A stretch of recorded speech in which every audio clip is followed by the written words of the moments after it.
नाज़रीन ब्रेक खां पोइ हाज़िर आहियूं ऐं ज़बरदस्त प्रोग्राम आहे हली रहियो आहे पंहिंजो सलाम सिंध में। जॾहिं इंस्पिरेशनल पर्सनैलिटीज़ ईंदियूं आहिनि ऐं असां उन्हनि सां कचहरी कंदा आहियूं त मूंखे पूरो यकीन हूंदो आहे त ॾिसंदड़ बि उन मां काफ़ी इंस्पिरेशन हासिलु कंदा आहिनि।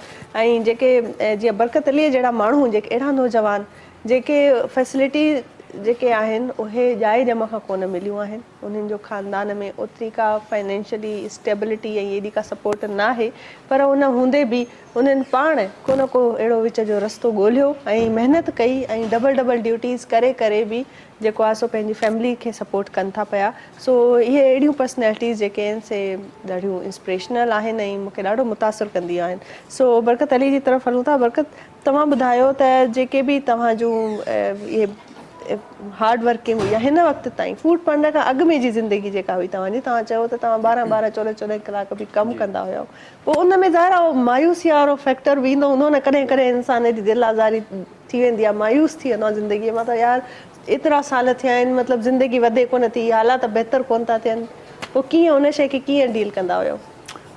एक्चुअली उन टाइम जेको मां काफ़ी परेशान रहंदो हुउमि, मुंहिंजे घर जा माली हालात जेके काफ़ी आउट थी विया ऐं मुंहिंजी इनकम घटि हुई। हुनजे अलावा पोइ मां दोस्त सां मशवरो कयो, मूंखे मशवरो हुन फूड पांडा जॉइन कयो। मूंखे जेको आहे ID वग़ैरह ठाराए छॾी। हुन खां पोइ जेको आहे मां फूड पांडा जॉइन कयो 2019 में एज़ अ राइडर। हुन खां पोइ असांखे ट्रेनिंग ॾिनी वई, ट्रेनिंग पोइ सेखारियो कि ऑर्डर कीअं डिलीवर करणु, कीअं मार्कअप करणु। तक़रीबन 6 महीने जे अंदरि जेको आहे मां थोरो कर्ज़नि में फाथल हुयुमि, उहो कर्ज़ वग़ैरह मां फूड पांडा में कमु करे क्लियर करे छॾिया। अरे वाह, ज़बरदस्त। त उहे सभु कर्ज़ वर्ज़ बि तव्हांजा लही विया जॾहिं खां तव्हां फूड पांडा में आहियो, इहा त ॾाढी सुठी ॻाल्हि आहे। ऐं ॿी ॻाल्हि जेका मां ॾाढी सुठी इहो बि ॿुधी आहे त फूड पांडा पंहिंजे राइडर्स खे इंश्योर बि कंदी आहे, इंश्योरेंस बि ॾींदी आहे, थोरो इन हवाले सां तव्हां ॿुधायो। बिल्कुलु, इंश्योरेंस फूड पांडा ॾींदी आहे। अगरि एक्सीडेंट थिए थो त हॉस्पिटलाइज़ बिल वग़ैरह जो हॉस्पिटल जो फूड पांडा पे कंदो आहे। अच्छा। इन के अलावा मोबाइल स्नैचिंग वग़ैरह है, फूड को बि हादसो थी थो पवे, हादसो थिए त कुझु बि थिए थो, मतिलबु फूड पांडा असांखे सपोर्ट कंदो आहे, ज़बरदस्त। मोबाइल इंश्योरेंस बोनस ॾींदो आहे। मोबाइल स्नैच थींदी आहे, को मसइलो कोन्हे, फूड पांडा असांखे इंश्योरेंस ॾींदो आहे, क्लेम कंदो आहे। अच्छा, बोनस मिलंदो आहे। त पोइ अगरि अहिड़ो माण्हू हुजे जंहिंखे सही आहे ईंदी हुजे मोबाइल यूज़ करणु, पर हुन वटि पंहिंजो मोबाइल न हुजे, त छा उहो मोबाइल बि ॾींदा आहिनि फूड पांडा वारा? मोबाइल स्टार्टिंग में, जॉइनिंग में 0 मार्कअप ते इंस्टॉलमेंट ते मोबाइल ॾींदा आहिनि, इंस्टॉलमेंट ते ॾींदा हूंदा। सही सही, ॾाढी सुठी ॻाल्हि आहे, सपोर्ट करणु या ॾाढी। इंश्योरेंस त हिकिड़ी तमामु वॾी इहा ॻाल्हि आहे, त अगरि तव्हां इंश्योर कयो था त पोइ इन खां त बहितर कुझु थी नथो सघे। ऐं जॾहिं बि फूड पांडा जा जेके बि पंहिंजा ॿिया बि राइडर्स आहिनि, उन्हनि खे ॿियो कहिड़े कहिड़े तरीक़े सां फूड पांडा जेको आहे सपोर्ट करे थो? इन के अलावा फूड पांडा जेको असांखे वीकली टारगेट ॾींदो आहे, वीकेंड जा टारगेट असांजा अलॻि हूंदा आहिनि, मतिलबु अच्छा वीकेंड्स अलॻि ऐं वीकडेज़ जा अलॻि, वीकेंड अलॻि, 6 ॾींहंनि जो टारगेट असांखे अलॻि मिलंदो आहे, इहा अचीव कंदा आहियूं। इन के अलावा वीकेंड जो असांखे अलॻि मिलंदो आहे। इन के अलावा असांखे हिन महांगाई जे दौर में तव्हांखे ख़बर आहे फ्यूल प्राइस आए ॾींहुं इनकम वधे थी वञे, इंक्रीज़ थिए थी। इन करे असांखे फूड पांडा फ्यूल इंसेंटिव बोनस बि ॾींदो आहे। अच्छा, ज़बरदस्त, बहितरीन फ्यूल बोनस। अच्छा, त हे बोनस जेके पर ऑर्डर हूंदा आहिनि या पर वीक हूंदा आहिनि? बोनस जेको असांजो वीक डे हूंदो आहे, फ्यूल बोनस जो वीकली हूंदो आहे। अच्छा, वीकली फ्यूल बोनस वीकली हूंदो आहे। ऐं उन खां अलावा जेके ॿिया बोनस हूंदा आहिनि, ॿिया न वीक डे को 4 ॾींहंनि जो हूंदो आहे वीक डे, ऐं वीकेंड 3 डे जो हूंदो आहे। उन तक़रीबन 5-6 हज़ार जो असांजे वीक डे बोनस हूंदो आहे, उहो अचीव कंदा आहियूं। इन के अलावा जेको आहे वीकेंड हूंदो आहे असांजो 7,000 ताईं बोनस हूंदो आहे असांखे, सही, उहो अचीव कंदा आहियूं त 7,000 जे तक़रीबन असांखे बोनस मिली वेंदो। पोइ कॾहिं टारगेट्स जो घणो प्रेशर त न हूंदो? अक्सर माण्हू ईअं हूंदा आहिनि, जो मां ॿुधो बि इहो आहे त टारगेट एॾा हूंदा आहिनि जो बसि पोइ राइडर्स जेके आहिनि वीचारा दाऊं पिया कंदा आहिनि। माना इहा ॻाल्हि मां ॿुधी आहे, मां ॾिठी न आहे, तव्हां ॿुधायो। न, कोई मतिलबु टारगेट जो एतिरो कोन हूंदो आहे, इज़ी हूंदा आहिनि, इज़ी टू अचीव हूंदा आहिनि, बिल्कुलु ईज़ी करिणो आहे। ऑर्डर हूंदा आहिनि, वधीक हूंदा आहिनि ज़ोन में ऑर्डर, लेकिन इहे कि माण्हू खे पाण सोचण में खपे, बिल्कुलु रिलैक्स थी कमु करे। तक़रीबन हिकु दफ़ो 2 ऑर्डर बि इकट्ठे लॻंदा आहिनि। सही, अच्छा अच्छा, 2 गॾु गॾु बि अची वेंदा आहिनि, 2-3 बि ऑर्डर मतिलबु इकट्ठे लॻंदा आहिनि। इन में असांजो टारगेट आहे न जल्दी अचीव कंदा आहियूं, टारगेट में जल्दी अचीव थींदो। अच्छा, ॿी हिकिड़ी ॾाढी सुठी ॻाल्हि मुंहिंजे ज़हन में हिन वक़्तु इहा मां तव्हांखे ॿुधायां, अगरि इन केस कंहिं राइडर खां को ऑर्डर मिस थो थी वञे या उहो लेट थो थिए, या सम हाउ कस्टमर अहिड़ो अची पियो आहे जो कंप्लेन करे थो वठे, त माना मां सेटिस्फाई न आहियां, त पोइ अहिड़ी सूरत में राइडर सां बिहेवियर फूड पैंडा वारनि जो छा हूंदो आहे? उहे माना पोइ छा कंदा आहिनि? छा उनखे पोइ हटाए छॾींदा आहिनि हिन जॉब मां, या का वार्निंग ॾींदा आहिनि, या उनखे ट्रेन कंदा आहिनि? कीअं बिहेव कीअं हूंदो अथनि पोइ जॾहिं कंप्लेन अची वेंदी आहे कंहिं राइडर जी?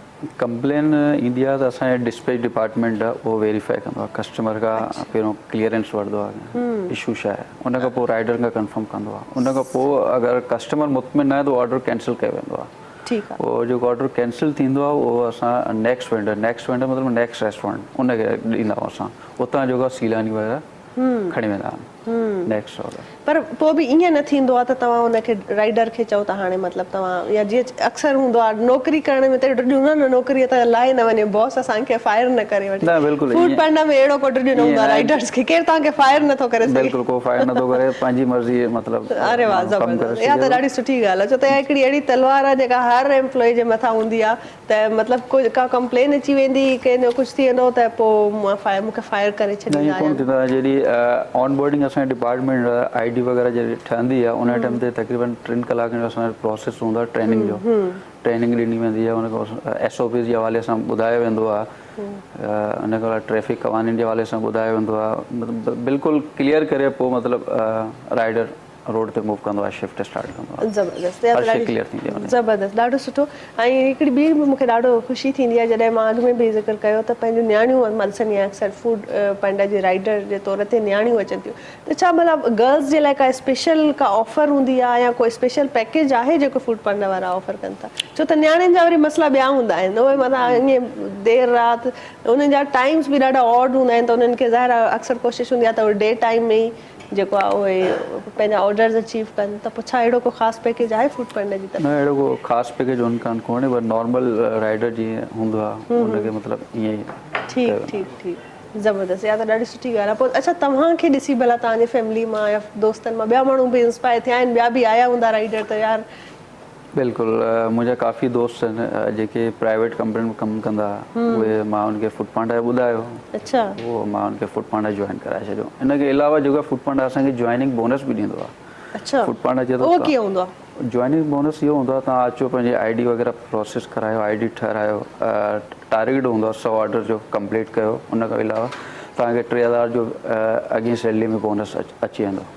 अच्छा, मतिलबु स्टार्टिंग में हूंदो आहे? स्टार्टिंग में हूंदो आहे, पहिरियन 7 ऑर्डर्स ते 3000 जो बोनस मिलंदो आहे। इनखे अलावा रेफरल बोनस हूंदो आहे, अगरि तव्हां कंहिंजे दोस्त खे फूड पैंडा प्लेटफॉर्म ते रेफर कयो था, तव्हांजे रेफरेंस सां अगरि केरु अचे थो त तव्हांखे हिन जो बोनस मिलंदो? असांखे बि मिलंदो ऐं राइडर खे मिलंदो, मतिलबु जो न्यू ईंदो उनखे बि मिलंदो, ज़बरदस्त, जॉइनिंग बोनस, रेफरल बोनस। सही, इहा त ॾाढी सुठी ॻाल्हि आहे। ऐं जेको आहे सो मां इन क़िस्म जी हिकिड़ी मतिलबु प्लेटफॉर्म आहे, हिकिड़ो इदारो आहे जेको मां हाणे ॻाल्हि जॾहिं कयां थी, बरकत अलीअ जी कहाणी जॾहिं असांजे साम्हूं अची वई आहे, हुनजी सॼो जॾहिं व्यूज़ असांजे साम्हूं था अचनि, त हाणे ईअं थो लॻे त जेको आहे ॼण त ज़िंदगी थोरी आसान थी वई आहे। हिकिड़ी उमेद आहे, छो त इहा हिकिड़ी ड्रीम जॉब आहे, हर को चाहींदो आहे त अहिड़ी का असांखे जॉब मिले, ऐं इन क़िस्म जो जेको आहे असांखे को अहिड़ो मौक़ो मिले त असां पंहिंजी ज़िंदगीअ खे न आसान करे सघूं। त हिन खां वधीक ॿियो छा हूंदो? एतिरा बेनिफिट्स त मां सम्झंदी आहियां का कंपनी ऑफर नथी करे सघे, ऐं एॾो रिलैक्स जॉब आहे, ऐं का हिन में ख़ासि इन्वेस्टमेंट बि न आहे, का ख़ासि डिग्रीअ जी रिक्वायरमेंट बि न आहे, सो ॾाढो बहितरीनु हिन जो कमु आहे। अनिला जी तरफ़ हलूं था। अनिला, आप देख रही हैं कि किस तरीके से अब ये इस तरह इन्होंने अपना काम किया और बहुत से अपने फ्रेंड्स को इंस्पायर भी किया आगे बढ़ने में, इस फील्ड में और आने में। ऐसा अक्सर होता है, हम औरतों में भी बहुत होता है कि भाई किसी का बिजनेस चल दिया, कहीं से किसी की सपोर्ट मिल गई, तो फिर उसकी बहन या उसकी और कोई कज़न, कोई सहेली, वो भी फिर उस फील्ड में आ जाती है। तो आपने वुमेन एम्पावरमेंट के हवाले से जब हम बात करते हैं, जैसे फूड पैंडा के भी लेडीज़ राइडर्स भी हमें आजकल बहुत मिलती है, जो मुझे सड़कों पे मैं देखती हूँ ना, कोई बाइक चलाती हुई कोई बच्ची, मुझे बड़ी खुशी महसूस होती है। I feel so proud of. तो आप बताएं कि आप जो है इस तरह कौन से कोई ऐसे प्लान है, जैसे पहले आपने बताया कि कोई ये खुशखबरी है कि एजुकेशनल या शायद बेरोज़गारी के हवाले से कोई एक नया प्लान है आप लोग कर रहे हैं, तो उस हवाले से थोड़ा बताएं। देखिए, जब विमेन एम्पावरमेंट की बात करते हैं हम, हर जगह जो है ना वो ख़वातीन नज़र आ रही हैं। और सबसे अहम जो पेशरफ पाकिस्तान के माशरे में हुई है कि अब ख़वातीन बाइक्स जो हैं वो चलानी शुरू कर दी। इंडिया वगैरह और अदर कंट्रीज़ में तो चलाती हैं, ठीक है। फूड पांडा में ना सिर्फ अब राइडर्स ख़वातीन हैं, बल्कि मैंने शुरू में जब स्टार्टिंग में फूड पांडा जो है वो स्टार्ट हुआ था, मेरी ही अपनी फैमिली की जो है वो लड़की वो MBA किया हुआ था और हायर लेवल पे जो है ना वो उनके जाके और उन्होंने सारा फूड पांडा का हिस्सा बनी। तो ख़वातीन जो है वो हर जगह शाना बशाना है। जहाँ तक आपने रेफरल सिस्टम की बात की है, रेफरल सिस्टम जो है इज़ वेरी इंपॉर्टेंट ना, क्योंकि मार्केटिंग का आजकल जो है ना वो टूल भी जो है ना रेफरल सिस्टम है। अब जैसे बरकत अली साहब ने बताया कि रेफ़र करते हैं, इनके फ्रेंड ने किया, फिर उसके फ्रेंड ने किया, या ख़वातीन का आप देखेंगे पहले ज़्यादातर ख़वातीन जो हैं वो ज़्यादातर कपड़ों का ऑनलाइन काम करती थी। अभी ऑनलाइन जो है वो आपका बेकिंग का भी है, आपका मेकअप भी, मतलब मल्टीपल वैरायटीज़ जो है ना और चीज़ें आपको ऑनलाइन अवेलेबल हैं। और जहाँ तक वुमेन एम्पावरमेंट की और आप पाकिस्तान पीपल्स पार्टी की बात करें तो ये लाजिम और मलजूम है। शुरू से हमने जो है वो ख़वातीन जजेस भी दी, ख़वातीन के पुलिस स्टेशंस दिए, बैंक्स बनाए, जो लेडी हेल्थ वर्कर्स हैं वो पाकिस्तान पीपल्स पार्टी ने काफ़ी ज़्यादा जो है वो हायर की। पोलियो वर्कर्स जो हैं वो ख़वातीन जो हैं वो काम कर रही हैं, और लेजिस्लेशन भी जो है वो पाकिस्तान पीपल्स पार्टी जो है सबसे ज़्यादा ख़वातीन के लिए करती रही है और करेगी। तो औरत का एम्पावर होना किसी भी माशरे में जो है वो ज़रूरी है, और ये सारी चीज़ें जो है ना वो काउंट करती हैं। मैं क्योंकि सोशल एक्टिविस्ट भी हूँ लास्ट 20 ईयर से, तो जैसे आपने बताया कि ख़वातीन एक दूसरे को या जो भी लोग हैं आजकल जॉब्स के अंदर हैं वो रेफ़र करते हैं, तो हम भी पहले उनको स्किल्स देते थे। लाइक मैं एक शेल्टर होम की जो है वो इंचार्ज थी, तो कोई भी विक्टिम ऑफ वायलेंस आपके आए पास जो बिल्कुल मेंटली डिस्टर्ब है, पीछे से फैमिली की कोई सपोर्ट नहीं है, आप एक बड़ी मुश्किल से, एक बड़ा एक्सट्रीम पॉइंट होता है जब कोई औरत अपना घर छोड़े, बच्चे साथ लेके निकले, शौहर को छोड़े, तो वो एक बड़ा ट्रॉमाटाइज होते हैं। उनको काम डाउन करना, उनके लिए भी आप एक पूरी चीज़ डिज़ाइन करते हैं कि पहले उनकी जो प्राइम मसला है वो है उनके लिए एकोमोडेशन। आपने एकोमोडेशन दी, उनको हेल्प दी, उनको आपने काउंसल किया, उसके बाद आप ये देखते हैं कि इसमें क्या स्किल्स हैं, ये क्या कर सकती है और क्या करना चाहती है। जब आप उनकी एज पर देयर स्किल्स जो हैं वो उन्हें ट्रेन करते हैं, ट्रेन करने के बाद जो है ना आपको फिर उन्हें फैसिलिटेट करना पड़ता है, उनकी नेटवर्किंग करनी पड़ती है। तो इसमें हम काफ़ी हैंडीक्राफ्ट का जो है वो ख़वातीन से काम करवाते थे, अजरक हुनर को जो है प्रमोट करते थे। अजरक देखें कि हमारा जो है वो एक असासा है अजरक, तो अजरक के हमने बड़ी जो है वो चीज़ें, मनी एनवलप, शादी के एनवलप, फाइल कवर्स, और ना सिर्फ पाकिस्तान में, फिर पाकिस्तान से बाहर भी उनकी जो है वो यूरोप में भी एग्जीबिशंस की, और उसका बहुत अच्छा जो है ना वो रिज़ल्ट आया। तो मुझे लगता है कि पार्टी, जो भी पॉलिटिकल पार्टी हो, उनके लोगों के अलावा जो एक आम आवाम है या एक किसी भी माशरे का बंदा है, वो अपनी सोशल रिस्पॉन्सिबिलिटी ज़रूर निभाए। हर, अगर आपकी कैपेसिटी है कि आप किसी की मदद कर सकते हैं, करनी चाहिए। डिफरेंट प्रोग्राम्स में हम भी जाते हैं, यंग बच्चे हैं, यंग बच्चे मिलते हैं, हम उनको डिफरेंट जगहों पे अपने ही जो हमारी पार्टी के इदारे हैं या सिंध गवर्नमेंट में हम एम्पावरमेंट में हैं, तो फिर हम उनको जो है वो उन इदारों में रेफर करते हैं। बहुत अच्छी बात कही है। और आप क्या कहना चाहेंगे इस हवाले से हिरा के, जैसे हम वुमेन एम्पावरमेंट की बात कर रहे हैं, असां गॾु जे असांखे जॉइन कई आहे बहितरीन, ॿिए बि जेको आहे सो हिकिड़ी मां सम्झंदसि त कुझु माण्हुनि खे न ज़िंदगी आसाइशूं ऐं सुठो प्रोटोकॉल वारी लाइफ ऐं फैसिलिटीज़ वारी लाइफ जेका आहे उहा बिल्ट इन मिलंदी आहे, छो त उनजो घर ऐं उनजे फैमिलीज़, उनजा जेके पेयर आहिनि, उन्हनि जो जेको ख़ानदान आहे ऑलरेडी इस्टेब्लिश्ड हूंदो आहे।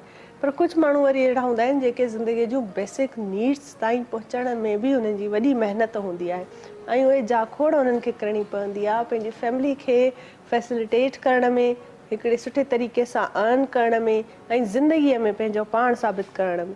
सो अहिड़ियूं पर्सनैलिटीज़ जेके आहिनि उहे एॾियूं हाईलाइट त कोन हूंदियूं आहिनि, पर सोसाइटीअ जा फ़र्द थियण जे नाते सोसाइटीअ जो हिकिड़ो अहम किरदारु उन्हनि जो हूंदो आहे ऐं अहम हिसो हूंदा आहिनि। सो उन्हनि खे असां निगलेक्ट नथा करे सघूं।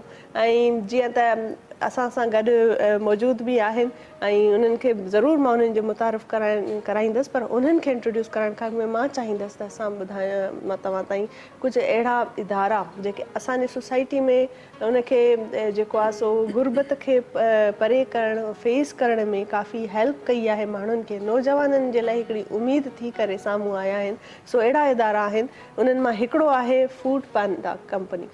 हर माण्हूअ खे ख़बर आहे, असां जीअं हाणे रूटीन में शामिलु थी वियो आहे त घर वेठे कुझु बि ऑडर करिणो आहे, चाहे मानी हुजे, खाधो हुजे, या वरी इवन घर जो सामान हुजे, को राशन हुजे, को फ्रूट सब्जी कुझु बि, त फूड पांडा जे थ्रू असां उन्हनि खे ऑडर कंदा आहियूं ऐं असांजे घर ते होम डिलीवरी ॾींदा आहिनि।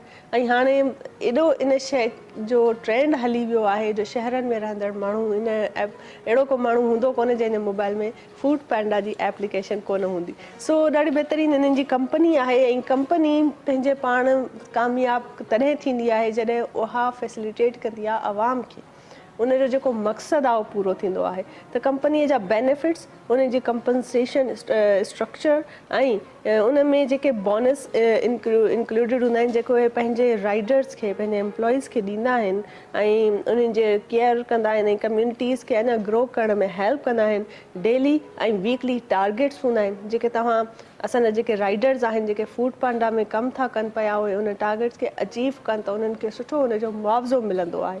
इन सां छा थींदो आहे त पंहिंजी ज़िंदगीअ खे अञा सुठे तरीक़े सां फैसिलिटेट करण में, फैमिलीअ खे जेको आहे सो अॻिते वधाइण में असांजा नौजवान तबिको जेको आहे उहो अॻिते वधी रहियो आहे ऐं उहो सपोर्ट थो करे पियो। ऐं हाणे त मूंखे ॾाढी ख़ुशी थींदी आहे त जॾहिं असां एम्पावरमेंट जी ॻाल्हि कंदा आहियूं त असांजूं नियाणियूं बि फूड पांडा कंपनी में एज़ अ राइडर कमु कनि थियूं ऐं मूंखे ॾाढी ख़ुशी थींदी आहे जॾहिं असां का डिलीवरीअ जो को ऑडर ॾींदा आहियूं, डिलीवरी जे लाइ का नियाणी अची वेंदी आहे ऐं बाइक हलाए फूड पांडा जी राइडर हूंदी आहे ऐं असांखे चवंदी आहे तव्हांजो ऑडर असां खणी आया आहियूं। त इहे जेके ॻाल्हियूं आहिनि न, इहे असांखे अञा अॻिते वधण जे लाइ मोटिवेट कंदियूं आहिनि। ईअं ई अहिड़ी शख़्सियत, अहिड़ी पर्सनैलिटी असां उन्हनि खे दावत ॾिनी आहे ऐं मां उन्हनि खे ज़रूरु वेलकम करणु चाहींदसि असांजे पंहिंजे सलाम सिंध जे प्लेटफॉर्म ते। बरकत अली असां सां गॾु आहे, सरजानी टाउन जो बरकत अली, जंहिं पंहिंजी ज़िंदगी खे अञा हिकिड़ो नओं मोड़ ॾेई हिकिड़ी नई उमेद ॾिनी ऐं उन में सभ खां वॾो हथु फूड पांडा जो। सो फूड पांडा राइडर आहिनि पाण बि, उनखे वेलकम कयूं था बरकत अली खे। अस्सलाम वालेकुम बरकत, कहिड़ा हाल आहिनि तव्हांजा? बिल्कुलु ठीकु ठाक। ठीकु ठाक। ऐं बरकत अली सां तमामु घणी बहितरीनु कचहरी कबी ऐं उन सां गॾु असांखे जंहिं जॉइन कयो आहे हिकिड़ो टियों महिमान बि आहे, मां चाहींदसि मां उनखे बि मुतारिफ़ कराईंदी हलां। हिरा मुनवर आहे, बहितरीनु मॉडल आहे, ज़बरदस्त उन्हनि जी पर्सनैलिटी आहे, उनखे था वेलकम कयूं। Welcome Hira, thank you so much for coming. Thank U और बहुत अच्छा लगा आपको हमारे शो so पे much. देखकर। नाज़रीन, ॻाल्हियुनि जो सिलसिलो अॻिते वधायूं था ऐं शुरूआति कयूं था, आगाज़ कयूं था बरकत अलीअ सां। बरकत अली, तव्हां ॿुधायो त अक्सर जीअं हाणे मां हींअर बि ज़िक्र कयो, फूड पांडा अक्सर माण्हू सोचींदा आहिनि त मतिलबु ओॾे उन में वञिजे त मतिलबु ज़ाहिर आहे माण्हू सभ खां वॾो जेको असांजो अलमियो आहे त बेरोज़गारी आहे ऐं जेके नौजवान तबिको आहे उन्हनि खे चाहे पढ़ियल लिखियल डिग्री याफ़्ता बि नौजवान अहिड़ा आहिनि जेके बेरोज़गार थी घर वेठा आहिनि।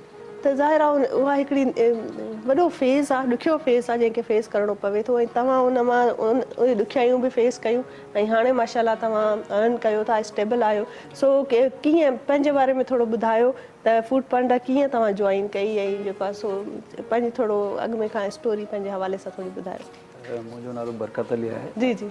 कराची इलाइक़े सरजानी में मुंहिंजी रहाइश आहे, कराची जो रेजिडेंस आहियां मां। इन खां अलावा मां काफ़ी जॻहनि ते कमु कयो। गुलशन सुपर स्टोर आहे, गुलशन इकबाल ब्लॉक 13 में, उते कैशियर जी मां जॉब कई। तक़रीबन साल खनि उते मां कमु कयो। सही। एक्चुअली उते टाइमिंग जेका आहे 12 खां 14 कलाक हूंदी ऐं इनकम जेका आहे 25+ हूंदी, टाइमिंग वधीक हूंदी। उन खां पोइ मुंहिंजो हिकिड़ो दोस्त फूड पांडा में कमु कंदो हो, मां हुन सां भई मशवरो कयो, मुंहिंजा ही राइडर ऑलरेडी जेको आहे न हुन में कमु करे पियो। मूंखे उन मशवरो ॾिनो यार फूड पांडा जॉइन कर, वीकली अर्निंग जेको आहे न 10 खां 15,000 फूड पांडा ॾिए थो हर हफ़्ते। ज़बरदस्त। मुंहिंजो ठीकु आहे। उन खां पोइ हुन मूंखे रेफर कयो, ऑफिस जो हुन प्रोसेस वग़ैरह ॿुधायो। हुन खां NIC रिक्वायरमेंट कोई डॉक्यूमेंट्स हूंदा आहिनि, NIC लाइसेंस, घर जो बिल वग़ैरह, मूंखे हुन रेफर कयो। हुन खां पोइ अच्छा, हिन में का क्वालिफिकेशन जी का आहे त तव्हां एतिरो पढ़ियल हुजो या का डिग्री हुजे, अहिड़ी त का रिस्ट्रिक्शन न आहे? न, हिन में क्वालिफिकेशन जी का लिमिट कोन्हे, बसि एंड्रॉइड मोबाइल हलाइणु खपे कि छा जे लोकेशन वग़ैरह फॉलो करणी। सॼो कमु हुन ते ई आहे, एप्लीकेशन ते आहे। सही, ज़बरदस्त बहितरीन इहो त ॾाढो सुठो ऐं तव्हां केतिरे अरसे खां rider being a Foodpanda rider कमु था कयो? 2019 खां वठी मां अञा ताईं राइडरी में कमु अच्छा कयां अच्छा अच्छा 2019 खां वठी तव्हां जेको आहे सो तक़रीबन 3-4 साल त पोइ बिल्कुलु, थी विया बिल्कुलु थी विया। आहिनि सो बहितरीन ऐं जेको आहे सो ॾाढो सुठो आहे तव्हांजी जर्नी अञा अॻिते तव्हां सां ॻाल्हाइबो ऐं ज़रूरु तव्हां सां अञा इंस्पिरेशन हासिलु कबी त जंहिं तरीक़े सां जहिड़ी महिनत जी जाखोड़ सां तव्हां हेसि ताईं पहुता आहियो सो कीअं फेस कयो आहे। ऐं वञूं था अनिला जी तरफ़। अनिला, आपने देखा कि कैसे कैसे लोग हैं यार, जैसे हमारे पास यंग ऐसे लोग हैं जो हाईलाइटेड नहीं होते, पता नहीं होता, लेकिन वो उनकी ज़िंदगी पर अगर आप थोड़ी सी नज़र डालें तो ऐसा लगता है इस पे तो मूवी बन सकती है, इतनी इंस्पिरेशनल उनकी कहानी होती है। आपका तो पाकिस्तान पीपल्स पार्टी में बीइंग इंफॉर्मेशन सेक्रेटरी काफ़ी अरसे से आप काम कर रही हैं, तो क्या कहना चाहेंगी आप ऐसे नौजवान तबके को, क्योंकि ज़ाहिर है बेरोज़गारी का जो एक मसला है ना वो उस पर बात भी करनी चाहिए, लेकिन बात भी करें तो उससे क्या होगा, क्या करना हल चाहिए? होना हल होना चाहिए उस चाहिए। मसले का, क्योंकि हमारी मेजर पॉपुलेशन जो है वो अब यूथ बेस्ड है। अब जैसे बरकत अली जैसे बहुत सारे बच्चे, और जैसे कि ये बता रहे हैं कि फूड पांडा में एज सच कोई क्वालिफिकेशन की वो नहीं है बैरियर कि इतना आप क्वालिफाइड हो, बस आप एंड्रॉयड चलाना जानते हो। पर ऐसे भी यंगस्टर्स हैं जो MBA किए हुए ग्रेजुएट्स हैं और वो बाइकिया एंड फूड पांडा में जो है वो काम कर रहे हैं, क्योंकि उनके लिए जॉब्स नहीं है। जॉब्स होना, जॉब रिप्लेसमेंट्स होना बहुत बहुत इम्पॉर्टेंट है, क्योंकि हमारी इकॉनमी में, किसी भी मुल्क की इकॉनमी में जो यंगस्टर्स होते हैं उनका एक अहम रोल होता है। वो पढ़ते हैं, माँ बाप बड़े अपनी ख्वाहिशों और ख्वाबों के साथ बच्चों को पढ़ाते हैं, और आजकल आप देखें और कितना ख्वाहिश महंगाई और का ख्वाबों के साथ साथ इन्वेस्टमेंट भी तो है। ये कितना खर्चा के किया दौर है। में आप जी MBBS अगर किसी को करवा रहे हैं अपने बच्चे को, या मास्टर्स करवा रहे हैं, तो वहां तक कितना खर्चा हुआ है, कितनी जी। इन्वेस्टमेंट अब MBBS भी आप अक्सर देखेंगे मल्टीनेशनल कंपनीज में चले जाते हैं, उनको भी जो है वो यंग डॉक्टर्स को पर्क्स नहीं है और फिर जॉब्स नहीं है। तो ऐसे काफ़ी केसेस हैं जो रोल मॉडल्स हैं। सबसे ज़्यादा मुझे जो मसला एक लगता है सोसाइटी में, वो एक माइंडसेट हो गया है कि आपने यंग लोगों को, या जो कम एक्सपीरियंस हैं या जूनियर्स हैं, उनको आगे बढ़ने नहीं देना है, रास्ता लोग नहीं देते। जो बड़े और आप समझें कि एक्सपीरियंस लोगों, उन्हें चाहिए कि इनको प्रमोट करें, रास्ता दें, और ऐसे इदारे अब बनने चाहिए हैं जो इनकी सेल्फ ग्रूमिंग करें। वो इदारों हैं हों जहाँ पे ये इनरोल होंगे, इनकी ये एक्सपर्टी है। जैसे इन्होंने बताया कि ये गुलशन के एक स्टोर में मोर देन 12 आवर्स जो है वो काम करते रहे हैं। बेशक करें, पर अब ये मैंने देखा है कि एक के साथ साथ ये लोग 2-2 जॉब्स कर रहे होते हैं, क्योंकि इतनी महंगाई में सारी चीज़ें अफोर्ड करना बहुत मुश्किल है। आप देखें कि के इलेक्ट्रिक का कितना बड़ा इशू है। आए दिन वो अजीब से जो है वो डायरेक्ट इनडायरेक्ट टैक्सेस लगा के, और उसके लिए आवाम कुछ कहती भी नहीं है, निकलती भी नहीं है। तो जब आपके ऊपर बर्डन ज़्यादा हो जाए, आपके मसाइल बढ़ जाएं और वसाइल कम हो जाएं, तो फिर लोग जो है वो गुर्बत की चक्की में पीसते हैं। तो आप जब ये सब बातें कर रही हैं, जाहिर है आपको पता भी है सारी चीज़ें, मसले भी हैं, और आपको हल का भी पता है कि ये करेंगे तो हालात में बेहतरी आ सकती है। तो आपका अपना जो पाकिस्तान पीपल्स पार्टी में एक जो ओहदा है, आप उसके तहत इस चीज़ में कैसे अपने आप को सर्व कर रही हैं? देखिए, इस तरह अब आपका चैनल भी जो है वो एक मीडियम है ना, कि इसमें आवाम का मसला भी पता चल रहा है, और हमारे पास उनके लिए एक तो एडवाइस भी है और हल भी है। देखें, पाकिस्तान पीपल्स पार्टी के हवाले से जब हम बात करते हैं तो पाकिस्तान पीपल्स पार्टी वो वाहिद जमात है जो सबसे ज़्यादा नौकरियों देने के ऊपर बिलीव करती है। जितनी पाकिस्तान पीपल्स पार्टी की गवर्नमेंट में जो है वो जॉब्स दी जाती है, मेरा नहीं ख्याल कि किसी और गवर्नमेंट में दी जाती है। अभी भी जो है वो चेयरमैन बिलावल भुट्टो ने इलेक्शन कैंपेन में यूथ को ख़ास तौर पे जो है ना वो फोकस किया है कि यूथ के लिए जो है, हम देखें यूथ के भी डिफरेंट मसाइल हैं, डिफरेंट ब्रैकेट्स के अंदर आते हैं। एक जब वो एक तालीम के प्रोसेस से गुजर रहे हैं, तालीम के बाद उनके पास जॉब रिप्लेसमेंट्स हों जहाँ पे वो जाके ट्रेनिंग प्रोग्राम्स करें और उसके बाद उनके लिए जॉब्स अवेलेबल हों, तो उसके ऊपर पाकिस्तान पीपल्स पार्टी काम कर रही है। और एक अच्छा पैकेज जो है वो यूथ के लिए जो आ रहा है, और इसमें हम पहले भी जो है मुख्तलिफ डिपार्टमेंट, ये तो एक खुशखबरी वाली बात आपने बताई है, और इस पे जरूर आएंगे। लोन्स, यूथ के स्कॉलरशिप्स बाहर पढ़ाई के लिए, क्योंकि जब आप एजुकेशन में जो है, क्योंकि की ऑफ सक्सेस होती है, आप वहाँ स्ट्रांग होते हैं तो आप जिंदगी के हर हिस्से में, हर सेक्टर में जो है ना फिर फिट इन हो जाते हैं। बिल्कुल ऐसी बात सही कही है आपने। और मैंने ऐसा देखा है आजकल का जो यंग तबका है ना, बहुत मैं समझती हूँ इंटेलिजेंट है। मुझे बड़ी खुशी होती है कि वो खुद से ही अपने करियर के हवाले से प्लानिंग कर रहे हैं, खुद से ही सर्च कर रहे हैं कि भाई स्कॉलरशिप भी अगर लेनी है तो कौन से कंट्री में लेनी है। और अपने आप ही पेरेंट्स तो हमारे अब वो जनरेशन में आ गए हैं कि आज के जो पेरेंट्स हैं वो थोड़े से पुरानी जनरेशन के, और ये वाले बच्चे अब नई जनरेशन, न्यू मॉडर्न एरा के बच्चे हैं, क्योंकि तो उनको पता भी नहीं है technology टेक्नोलॉजी का। और ऐसे ही बहुत खूबसूरत पर्सनैलिटीज़ हैं, ऐसी बच्चियां हैं जो अपनी मदद आपके तहत भी अपने करियर में जो है वो आगे बढ़ी हैं। और ऐसी उन्हीं में से एक है हिरा मुनव्वर, जो बहुत ही अच्छा काम कर रही है। हिरा, आप क्या कहना चाहेंगी? बड़ा हम लोग गवर्नमेंट के बारे में बात कर रहे हैं, यूथ करियर के बारे में, और आपने जो है ना बोला है कि भाई मुझे तो कोई फिक्र ही नहीं है कि कोई मुझे वठो। ऐं बरकत अलीअ खां इजाज़त वठंदासीं। बरकत, थैंक यू सो मच, तव्हां आया हो ऐं तव्हांजो जेको लाइफ ही जेका हुई ॾाढी इंस्पिरेशनल हुई। मूंखे उमेदु आहे त जेके बि असांजा ॾिसंदड़ आहिनि उन्हनि मां जेको आहे सो हाणे बि 10-20 नौजवान तयारु थी विया हूंदा त असां बि सुभाणे खां फुट पंडा वञूं था, असां बि फुट पंडा राइडर था थियूं। सो छा ख़ासि फाइनल छा तव्हां मैसेज ॾियणु चाहींदव? छो त ब्रेक खां पोइ वरी तव्हां असां सां गॾु न हूंदव, तव्हांखे ज़ाहिर आहे जेको आहे सो ॿियूं बि कमिटमेंट्स आहिनि। सो फाइनल मैसेज ॾिसंदड़नि खे, नौजवाननि खे छा ॾियणु चाहींदव?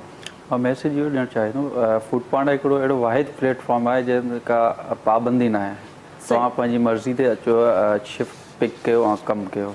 और सैलरी प्रोसेस जो आहे वीकली हूंदो आहे, हर वीक जो आहे सैलरी असांजे अकाउंट में ईंदी आहे। इन खां अलावा बाक़ी जेको असांजो ट्रेनिंग जो प्रोसेस आहे, ID वग़ैरह ठाहींदा आहियूं, ऑन बोर्डिंग टीम आहे उहा काफ़ी सपोर्ट कंदी आहे असांखे, प्रोसेस वग़ैरह कंप्लीट कराईंदी आहे असांजो। शिफ्ट जे दौरान अगरि असां को मसइलो थिए थो ऑर्डर जे हवाले सां या एक्सीडेंट जे हवाले सां, को बि XYZ मसइलो थिए थो, असांजी डिस्पैच टीम असां मैसेज कंदा हुते, फ़ौरन असांखे कॉल कंदा आहिनि, रिस्पॉन्स ॾींदा आहिनि असांखे। इन खां अलावा हर ज़ोन में हिकु असांजी राइडर पुलिस हूंदी आहे जेके असांजी हेल्प जे कारण इकट्ठे हूंदी आहे। मतिलबु कोई मसइलो थींदो असां ग्रुप में मैसेज कंदा आहियूं तो फ़ौरन असां हेल्प आउट। बहितरीनु, ज़बरदस्त मैसेज हुयो तव्हांजो। ऐं उमेदु कयां थी त जेको आहे सो ॾिसंदड़ जेके आहिनि उहे ज़रूरु इन मां मुतासिर थिया हूंदा। ऐं साही जो वक़्तु नाज़रीन, साही था वठूं ऐं साही खां पोइ वरी जॉइन कजो। ॻाल्हियुनि जो ख़ूबसूरत सिलसिलो जारी रखंदासीं। वठूं था नंढड़ी साही, ॾिसंदा रहो सलाम सिंध।